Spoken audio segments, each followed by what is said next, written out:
Vladimir Putin, Part 8. We continue our examination of the Russian president to determine what is he, so that we can extract a range of behaviors and actions and conduct from him, and therefore analyze it to create a body of material to compose an appropriate lens by which we should view him. In this part, we turn to the examination of how Putin deals with the opposition. Since taking the office in 2000, Russian President Vladimir Putin has systematically repressed all opposition figures, organizations, and protest by using violent police crackdowns and alleged assassinations. Assertion of control through the use of physical violence, assertion of control by doing so through proxy, sense of entitlement, absence of boundary recognition, absence of remorse, absence of emotional empathy. The protests that erupted in Russia over the arrest of Kremlin critic Alexei Navalny on January the 17th was curbed with brute force. The Russian police detained more than 5,000 people who demanded Navalny's release. Assertion of control through violence, absence of emotional empathy. Nullification of threat to control. Navalny was detained at the airport soon after landing in Moscow from Germany, where he had been recovering from a nerve agent poisoning since last summer. I understand that I live in a totally lawless state, in a police state, with no independent courts, in a country ruled by corruption. I would like to live differently, a protester said. Navalny also accuses Russian President Vladimir Putin of ordering his murder, a charge Kremlin denies. Issue of denial, nullification of threat to control. In the past decade, Russia has been witnessing the systematic and violent repression of peaceful protests, as well as elimination of opposition figures through the Kremlin-controlled judicial system and alleged assassinations. Assertion of control on a hegemonic basis. Absence of emotional empathy. Closed mind to the views of others. Dismissive attitude. In nearly a decade-long post-Soviet era, Russia went through some democratic reforms, which enabled pluralism in media, competitive elections, and freedom for political life and non-governmental organizations. The democratization efforts continued under former Russian President Boris Yeltsin, who governed the country from 1991 to 1999.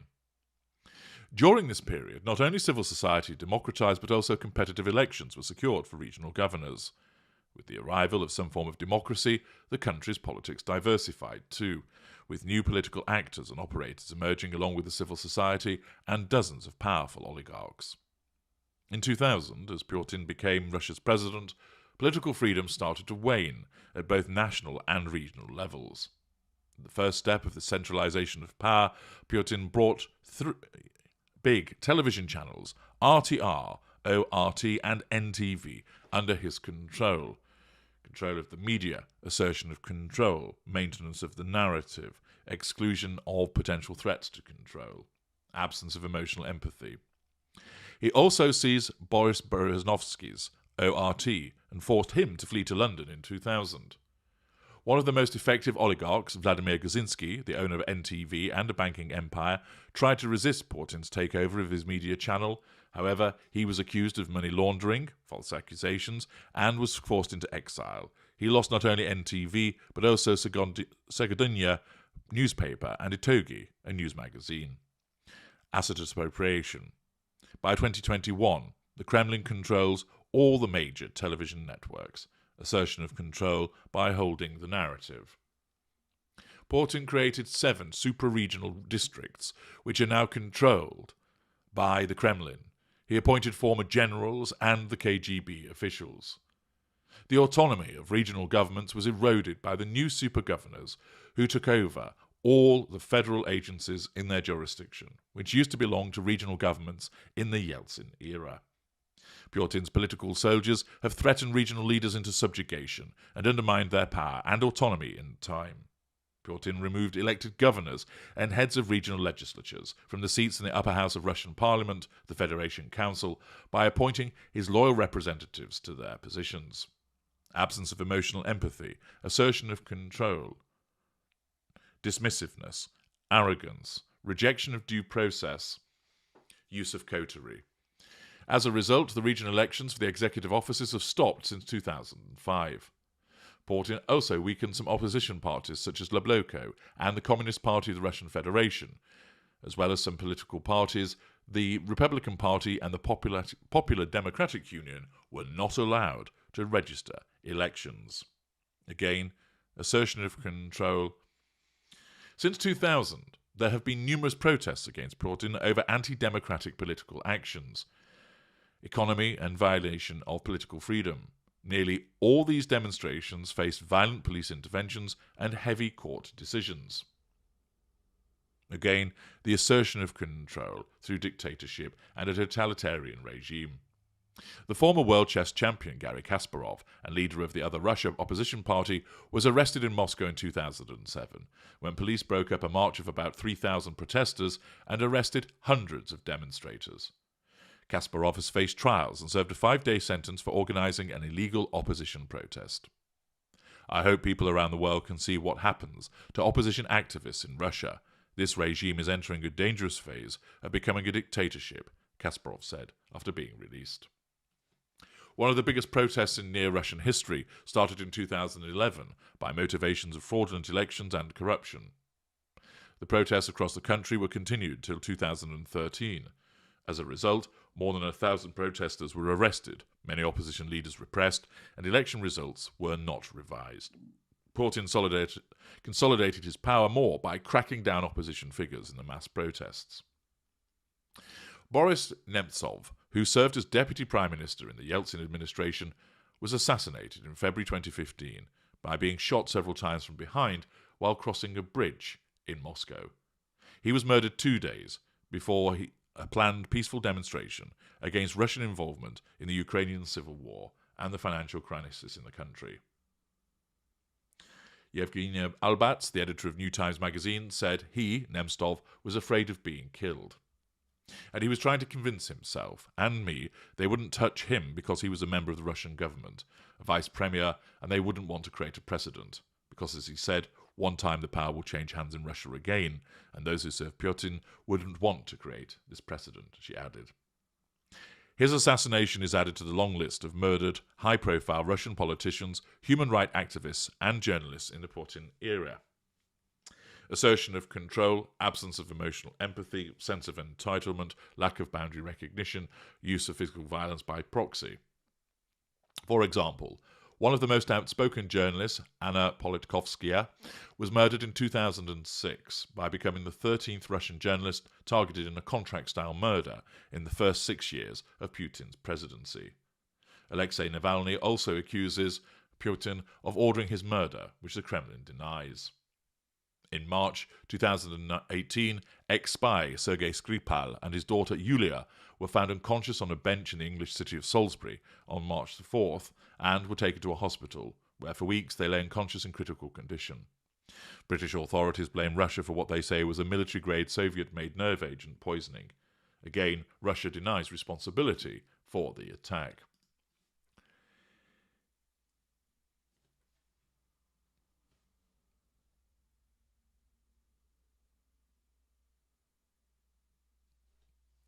In January 2016, a British public inquiry officially implicated Putin in the 2006 murder of former Federal Security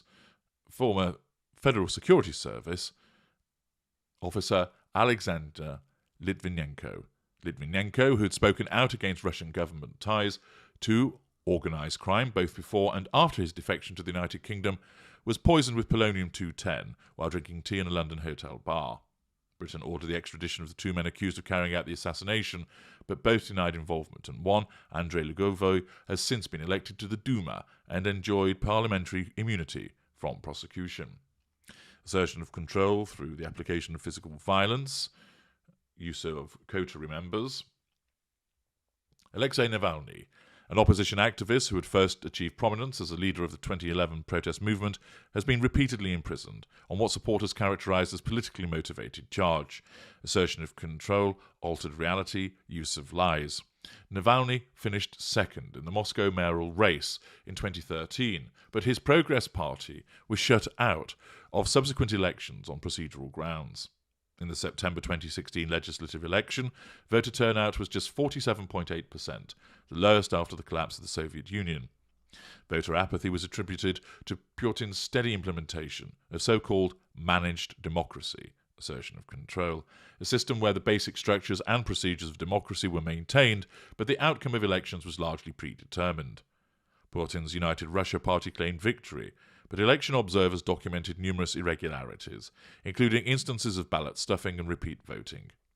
Navalny's party was prohibited from fielding any candidates because of its registration status, and Nemtsov's Parnas received less than 1% of the vote. By 2016, Putin's involvement had shifted the balance in power in Syria, and evidence emerged that Russia was conducting a wide-ranging hybrid warfare campaign intended to undermine the power and legitimacy of Western democracies. Many of the attacks blurred the line between cyber warfare and cybercrime, while others recalled the direct Soviet interventionism of the Cold War era. Russian fighter jets routinely violated NATO airspace in the Baltic, and a pair of sophisticated cyber attacks on the Ukrainian power grid plunged hundreds of thousands of people into darkness. At the time, Ukrainian President Petro Poroshenko reported that his country had been subjected to more than 6,000 cyber intrusions over a 2-month period, with virtually every sector of Ukrainian society being targeted. Assertion of control, lack of emotional empathy for those affected by these behaviours, lack of boundary recognition, sense of entitlement. Poroshenko stated that Ukrainian investigators had linked the cyber war campaign to Russian security services. In Montenegro, where the pro-Western government was preparing for accession to NATO, authorities narrowly averted a plot to assassinate Montenegrin Prime Minister Milo Djukanovic and install a pro-Russian government. Montenegrin protesters uncovered a conspiracy that linked nationalist Serbs, pro-Russian fighters in eastern Ukraine, and allegedly a pair of Russian intelligence agents who had orchestrated the planned coup.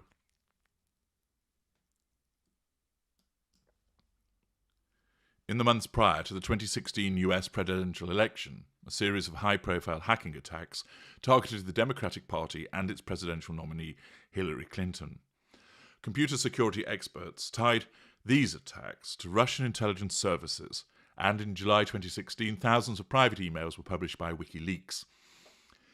Within days, the US Federal Bureau of Investigation opened a probe into Russian efforts to influence the presidential election. It was later revealed that this investigation was also examining potential connections between those efforts and the campaign of Republican presidential candidate Donald Trump. Trump joked that Russia had released the hacked emails because Putin likes me, and later invited Russia to find Clinton's 30,000 emails that are missing. In spite of these statements, Trump repeatedly dismissed the possibility that Putin was attempting to sway the election in his favour. After Trump's stunning victory in November 2016, renewed attention was focused on the cyber attacks and possible collusion between Trump's campaign team and Russia. US intelligence agencies concluded that Putin had ordered a multi-pronged campaign to influence the election and undermine faith in the American democratic systems. US President Barack Obama imposed economic sanctions on Russian intelligence services and expelled dozens of suspected Russian operatives. But President-elect Trump continued to reject the conclusions of those US intelligence agencies. Trump took office in January 2017, and additional investigations were opened by the US Congress to examine the nature and extent of Russian meddling in the presidential election. For his part, Putin denied the existence of any campaign to influence foreign elections. Issue of denial. In May 2017, however, another cyber attack was attributed to Fancy Bear, the Russian government-linked group that had carried out the hack on the Democratic Party. France was holding the second round of its presidential election, and the finalists were centrists Emmanuel Macron and the far-right National Front candidate Marine Le Pen. Le Pen had previously received financial support from a bank that had ties to the Kremlin, and she vowed to push for the end of the sanctions regime that had been enacted after Russia's annexation of Crimea. Just hours before a media blackout on campaign-related news coverage went into effect, a massive trove of internal communications dubbed Macron leaks surfaced on the internet. The effort came to naught, as Macron captured nearly twice as many votes as Le Pen and became president of France. Putin's foreign moves appeared to produce significant dividends at home, as his popular approval rating consistently remained above 80%, in spite of Russia's sluggish economy and endemic government corruption. Low oil prices and Western sanctions compounded an already grim financial outlook, as foreign investors remained reluctant to put their capital at risk in a land where personal ties to Putin were seen as more important than the rule of law. Assertion of control, favouritism, lack of accountability. Even after Russia emerged from 7 consecutive quarters of recession, both wages and consumer spending remained stagnant in 2017.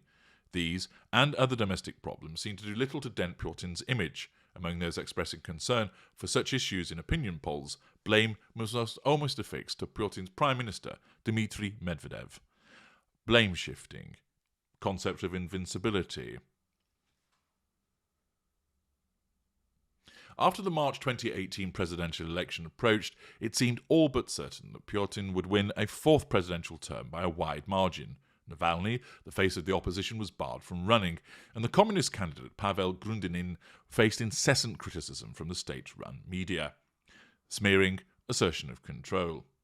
2 weeks before the election, Putin became the focus of a major international incident when Sergei Skripal, a former Russian intelligence officer who was convicted of spying for Britain only to be released to the United Kingdom as part of a prisoner swap, was found unconscious with his daughter in Salisbury, England.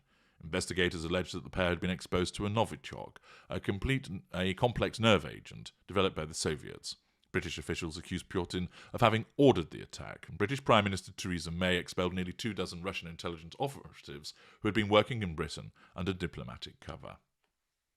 The diplomatic row had not abated when Russians went to the polls on March 18, 2018. The date was not, coincidentally, the 4th anniversary of Russia's forcible annexation of the Ukrainian Autonomous Republic of Crimea, an event that marked a spike in Putin's domestic popularity. As expected, Putin claimed an overwhelming majority of the vote in an election that independent monitoring agency Golos characterized as being rife with irregularities. Putin had wished for a higher turnout than his 2012 election victory, and ballot stuffing was observed in numerous locations. Putin's campaign characterized the result as an incredible victory. On July 16th, 2018, fresh from the success of Russia's well-received hosting of the World Cup Football Championship, Putin held a summit meeting in Helsinki with Trump. The two had conducted discussions of the Group of 20 summit in Hamburg, Germany, and the Asia-Pacific Economic Cooperation Gathering Da Nang, Vietnam, in 2017. But the encounter in Finland marked their first formal meeting one-on-one. It came at the end of Trump's trip to Europe, in which he had ruffled relations with the United States' traditional European allies. Although some observers questioned whether Trump would be able to hold his own in discussions with a counterpart as seasoned and cagey as Putin, Trump said that he thought his meeting with Putin would be the easiest of his trip. After Putin kept Trump waiting by arriving late, lack of accountability, assertion of control by imposition of absent silent treatment, the two met alone, with only translators present, for some 2 hours, and then more briefly in the presence of advisers. In the press conference that followed, Putin once again denied any Russian interference in the 2016 US presidential election. Trump then sent shockwaves when, in response to a reporter's question, he indicated that he trusted Putin's denial more than the conclusions of his own intelligence organizations, which only days earlier had resulted in the US Department of Justice's indictment of 12 Russian intelligence agents for their meddling in the election. Assertion of control in the moment by Trump as a consequence of Putin giving that control. Moreover, given the opportunity to condemn transgressive Russian actions, Trump instead cast blame on the United States for its strained relationship with Russia. Blame shifting. Trump also warmed to Putin's offer to allow US investigators to interview the Russian agents in return for Russian access to Americans of interest in Russian investigations. Asked by an American reporter if he had favoured Trump in the election, Putin said that he had, because of Trump's expressed desire for better relations with Russia, facade management, assertion of control, flattery. When questioned about whether Russia had compromising information on Trump, Putin pointed to the St. Petersburg Economic Forum and talked about the impossibility of obtaining compromising material on each of the more than 500 high-ranking, high-level American businessmen said to have attended the conference. He also said that he had been unaware of Trump's presence in Moscow during an earlier visit. Denial. Some press accounts of his answer, however, pointed out that Putin did not explicitly deny having Trump-related compromat. The Russian prince trumpeted the summit as a huge success for Putin. Grandiosity, assertion of control by bulletin. Russian Foreign Minister Sergei Lavrov described the outcome of the summit as better than super. The response in the United States was mostly shock, and a number of Republicans joined Democrats in strongly condemning Trump's performance. Although Russia remained something of a pariah on the global stage, its athletes were barred from international competition due to a massive state-sponsored doping scheme. It was suspended indefinitely from the G8, and it was the target of a raft of economic sanctions. Putin's personal stature was undiminished, demonstrating the ability at which he controls his nation. With Britain struggling to conclude an exit deal with the European Union, German Chancellor Angela Merkel in the twilight of her tenure as de facto leader of Europe, and governments in Poland and Hungary exhibiting increasingly authoritarian practices, Putin faced a West that seemed unable to find its direction. Against this backdrop, he boasted of a robust expansion of Russian military power, grandiosity, assertion of control, sense of entitlement, particularly in the field of hypersonic weapons. Speaking about the historic arms race between the US and the Soviet Union in December 2019, Putin remarked, "Today we have a situation that is unique in modern history. They're trying to catch up to us." Grandiosity, triangulation by object. In January 2020, Putin announced his intention to modify the Russian constitution in a way that would scrap term limits for presidents. Grandiosity, assertion of control, absence of accountability, paving the way for him to remain in office indefinitely. Medvedev promptly resigned as prime minister, stating that a new government would give Putin the opportunity to make the decisions he needs to make. The proposed constitutional changes were speedily approved by the Russian legislature, but Putin scheduled a national referendum on the matter, a move that critics described as little more than political theatre. That vote was originally scheduled for April, but it was postponed until July due to the COVID-19 pandemic. Unsurprisingly, the result was an overwhelming affirmation of Putin's agenda, but opposition groups noted there was no independent monitoring of the election process. On August 20, Navalny became seriously ill on a flight from the Siberian city of Tomsk, and tests later confirmed that he had been exposed to Novichok. Navalny was flown to Germany to recover, and the following month opposition candidates performed surprisingly well in local elections held in the area where Navalny had been campaigning. The Kremlin denied involvement in the poisoning, but such protestations had become increasingly implausible, as the attack on Navalny represented only the most recent and long series of attempts on the lives of Putin's critics. This march through the way that he deals with other countries, other leaders, political opponents, demonstrates an individual that operates with a rampant sense of entitlement. What he wants, he gets. He does what he requires. There is no emotional empathy for those affected by his decision-making. He utilizes physical violence, brute force, an authoritarian crackdown to ensure that his grip on power is absolute. There is no accountability for these behaviours. The political process is one of expedience, whereby the rule of law, as repeated adversaries state, is sidelined. There is no independent judiciary. The voting process is one that's repeatedly criticised as being one that's controlled by the existing government. There is grandiosity in the behaviours, whereby he sees himself as all-conquering, and this absence of boundary recognition. If the allegations are correct, he's able to interfere in the own democratic process within Russia, but even seeks to do so in other countries as well, to derail their democracies, create dissension, and influence an outcome that suits his own agenda. Of course, having such an extensive reach talks to considerable powers in that regard. These repeated interventions and the way that he suppresses opponents is demonstrative of a slavish need to assert control, to maintain that control, and to nullify threats. Whilst, of course, fuel will be sought, this doesn't appear to be a huge priority, and it's more the need for control.